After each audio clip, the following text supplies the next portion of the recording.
And President Trump hopeful about peace in Ukraine, speaking just one day before his high-stakes face-to-face with Russian President Vladimir Putin in the state of Alaska. NTD's Washington correspondent Mari Otsu has more from the White House. If I weren't president, he would take over all of Ukraine. President Trump just one day ahead of his high-stakes Alaska summit with Russian President Vladimir Putin, hopeful that a peace deal will be made. We're going to see what happens.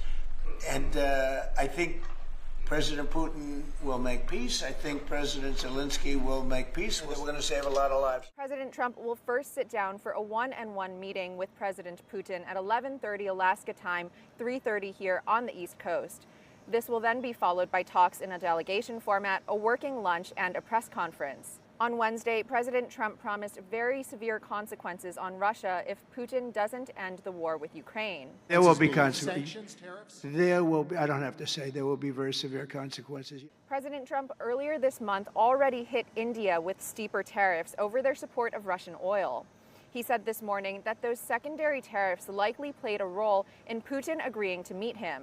India is second only to China as top customer of Russian oil, but the president has so far held off on penalizing China. Treasury Secretary Scott Bessent on Wednesday called out European countries for being all talk about Russia, but not willing to act on secondary tariffs on countries like India and China. President Trump is meeting with President Putin, and the Europeans are in the wings carping about how he should do it, what he should do it, but the Europeans need to join us in these sanctions.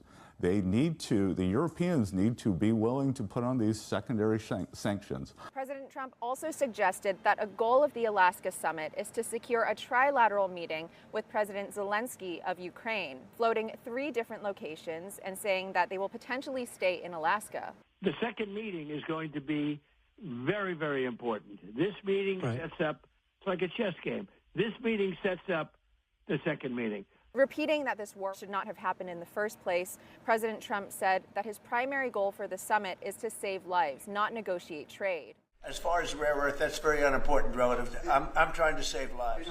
As president, my highest aspiration is to bring peace and stability to the world. The president also touted his recent accomplishments brokering peace, the most recent of which happened last Friday, ending a 37-year conflict between Armenia and Azerbaijan. You know, I've solved 6 wars in the last 6 months, a little more than 6 months now, and I'm very proud of it. I thought the easiest one would be this one. It's actually the most difficult. President Trump says it will be great if the Alaska summit goes well and peace can be reached. Reporting from the White House, Mari Otsu, NTD News. And President Trump will be meeting with Russian President Vladimir Putin in Alaska tomorrow to talk about that peace deal. Joining me now to discuss is Alaska Governor Mike Dunleavy. Governor, it's great to have you with us. Great to be here, Steve. Thanks for having me. It's great to have you back. Governor, we're all watching this upcoming Alaska meeting between the president and President Putin. Alaska, I'm sure, watching it even more closely. You're going to have a front row seat there. What is the significance of it being held in your state? What are you guys doing to prepare, and what do you anticipate to come out of it? So Alaska is, we call it the center of the universe, to be honest with you. We are probably the most strategically located state in the United States. We're on the crossroads of the Arctic, the North Pacific, the West Pacific. We're closer to Moscow than Washington is closer to Moscow going across the Atlantic. So it makes sense to have such a meeting here in Alaska. It's relatively easy for the president to get up here and have this meeting at the base. Presidents all the time go to Asia, stop in Anchorage and refuel. And the same for Putin to come across from Russia. Very little international airspace before you get to Alaska.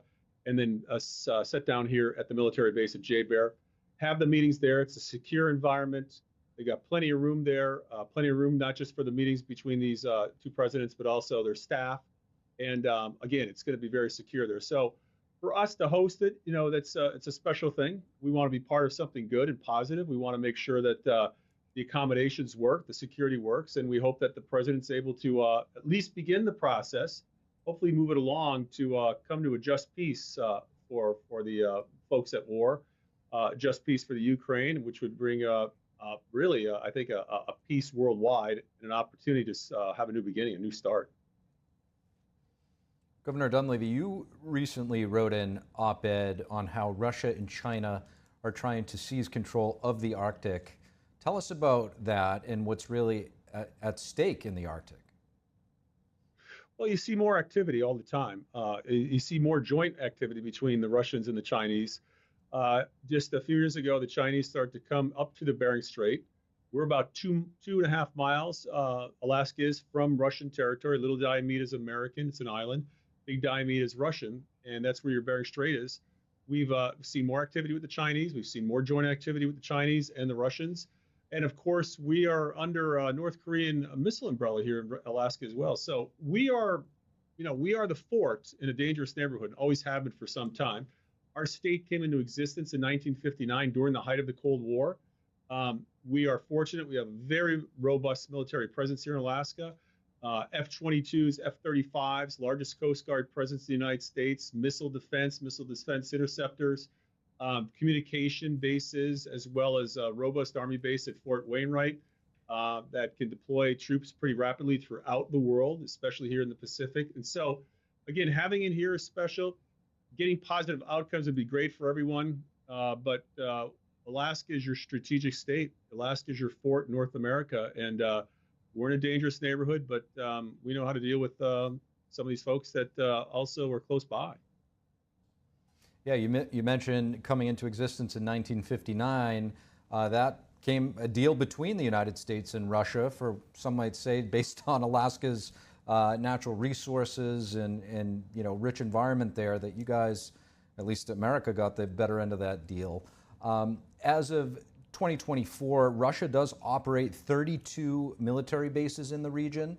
China, despite having no Arctic territory, operates 5 icebreakers.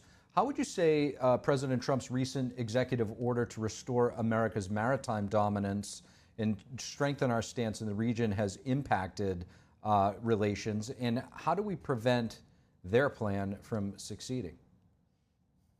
Well, President Trump is trying to fix so many longstanding problems in a very short period of time, and he's actually pretty successful. So in the big, beautiful bill, for example, there was a considerable amount of funding allocated to building icebreakers, really for Alaska. We've only have 2 icebreakers in the fleet, and those 2 are old, not really working. And so with the big, beautiful bill passed, we get earmarked several icebreakers, large icebreakers for Alaska, several smaller icebreakers and ice-resistant ships as well. This is a good start. Should have happened a long time ago, but I'm glad that President Trump got this process going. Alaska is the Arctic state for the United States. I mean, Alaska has more coastline than the rest of the lower 48 put together. So it's long overdue, makes sense, and it will complement the military assets that we have up here already. But I look forward to, I'm sure it's going to happen sooner than later when the president starts to have discussions in earnest with Canada and others that ply the Arctic, so that we can take a look at our defense, we can look at our policies up here, and really begin to develop long-term policies, which I think will happen under President Trump, to secure the Arctic even more, and not just military-wise, but in terms of any economic development up here in the Arctic. America's got to be at the forefront, and thanks to the president, that's where we're headed. And we saw the strategic interest that the president had in Greenland, so of course Alaska, obviously a key place for us moving forward.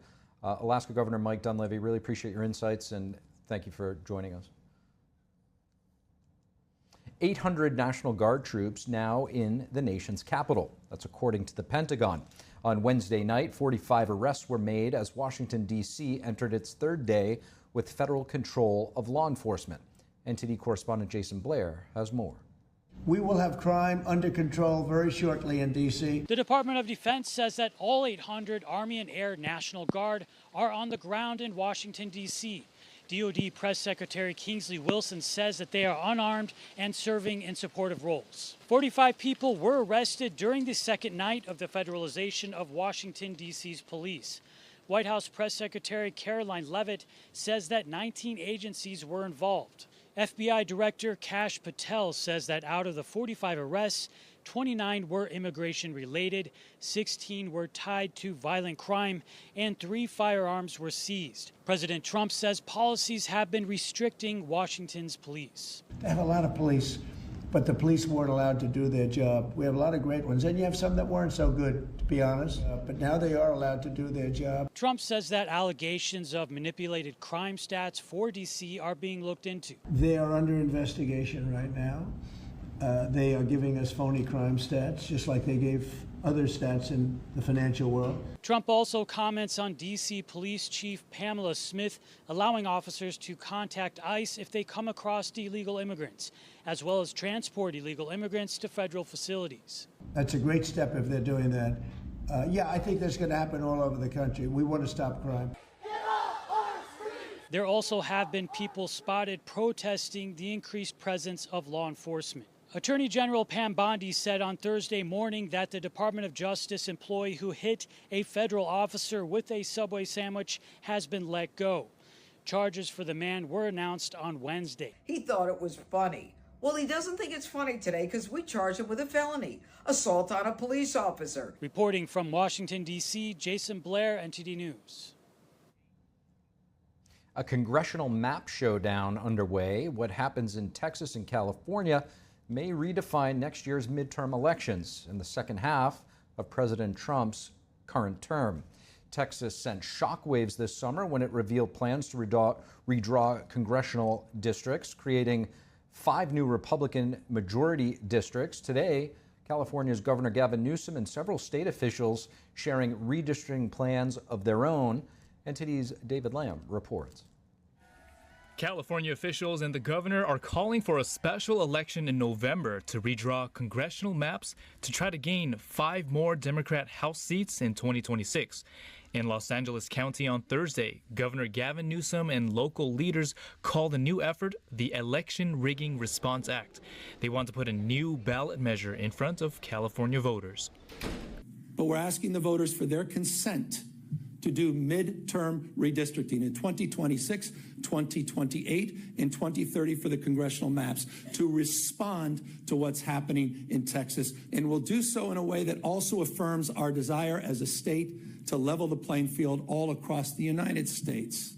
President Trump previously said that Republicans could pick up 5 seats in Texas through redistricting, with more gains possible in other states. We will take this fight to the ballot, and we will let the voters decide, because I know California is ready to lead this fight, and we will not back down. In 2008, California voters passed the Voters First Act, which authorizes the creation of the Independent Citizens Redistricting Commission in 2030. This will allow citizens rather than lawmakers to draw California's district lines. A recent survey found that 64% of voters don't want that power going back to the legislature.